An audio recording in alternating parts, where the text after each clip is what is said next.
जय श्री कृष्णा। आइए सुनते हैं पापांकुशा एकादशी व्रत कथा, पूजन विधि एवं महत्व। व्रतों में प्रमुख व्रत नवरात्रि, पूर्णिमा, अमावस्या तथा एकादशी के हैं।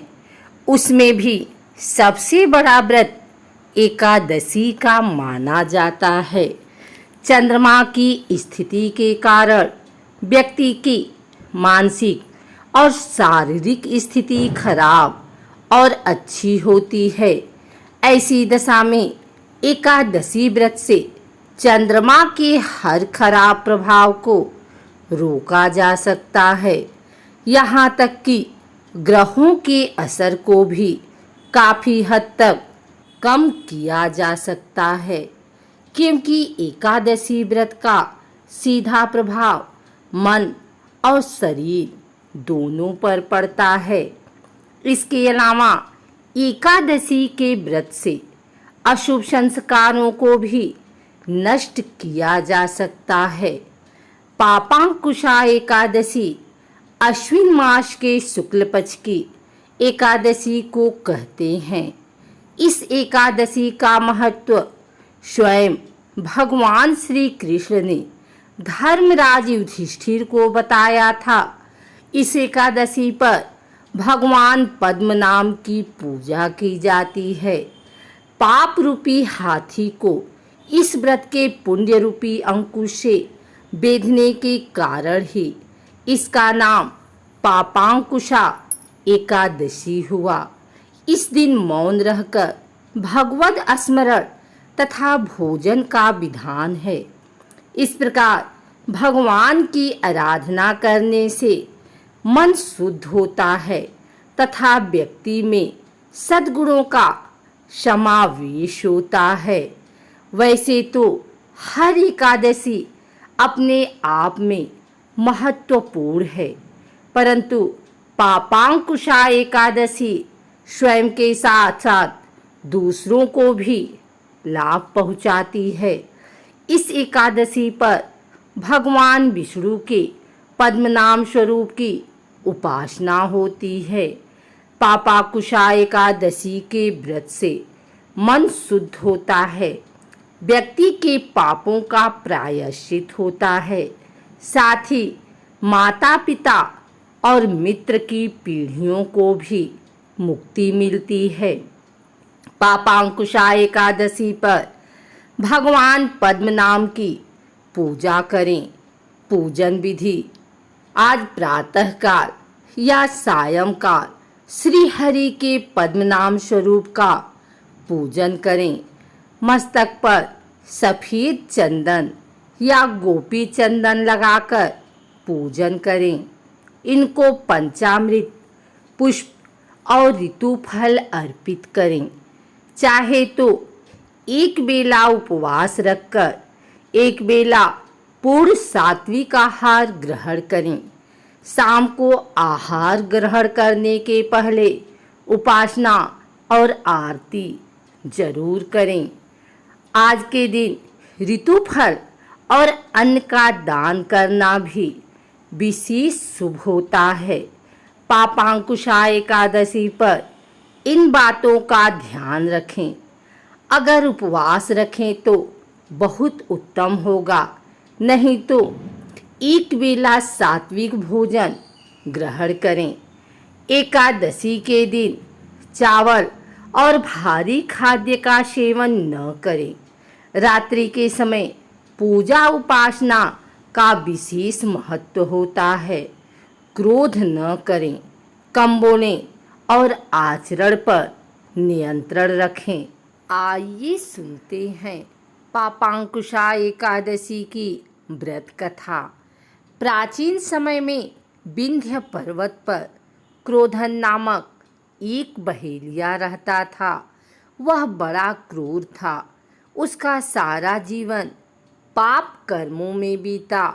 जब उसका अंत समय आया तो वह मृत्यु के भय से कांपता हुआ महर्षि अंगिरा के आश्रम में पहुंचकर याचना करने लगा, हे ऋषिवर, मैंने जीवन भर पाप कर्म ही किए हैं। कृपा कर मुझे कोई ऐसा उपाय बताएं जिससे मेरे सारे पाप मिट जाएं और मोक्ष की प्राप्ति हो जाए। उसके निवेदन पर महर्षि अंगिरा ने उसे पापांकुशा एकादशी का व्रत करने को कहा। महर्षि अंगिरा के कहे अनुसार उस बहेलिये ने पूर्ण श्रद्धा के साथ यह व्रत किया और किए गए सारे पापों से छुटकारा पा लिया। धर्मराज युधिष्ठिर से भगवान श्री कृष्ण एक दिन पूछने लगे कि हे भगवान, अश्विन शुक्ल एकादशी का क्या नाम है? अब आप कृपा करके इसकी विधि तथा फल कहिए। भगवान श्री कृष्ण कहने लगे कि हे युधिष्ठिर, पापों का नाश करने वाली इस एकादशी का नाम पापांकुशा एकादशी है।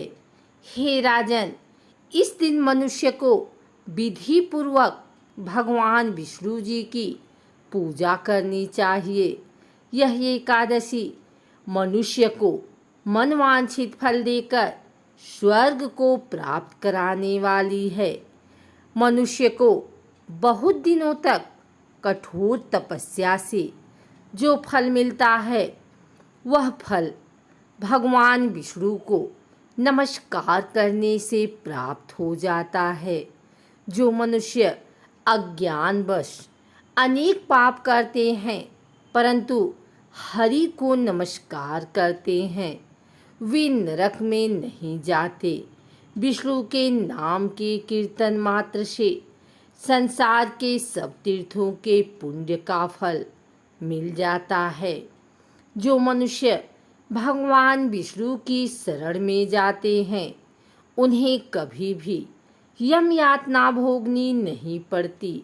सहस्त्रों वाजपेय और अश्वमेघ यज्ञों से जो फल प्राप्त होता है, वह एकादशी के व्रत के 16वें भाग के बराबर भी नहीं होता है।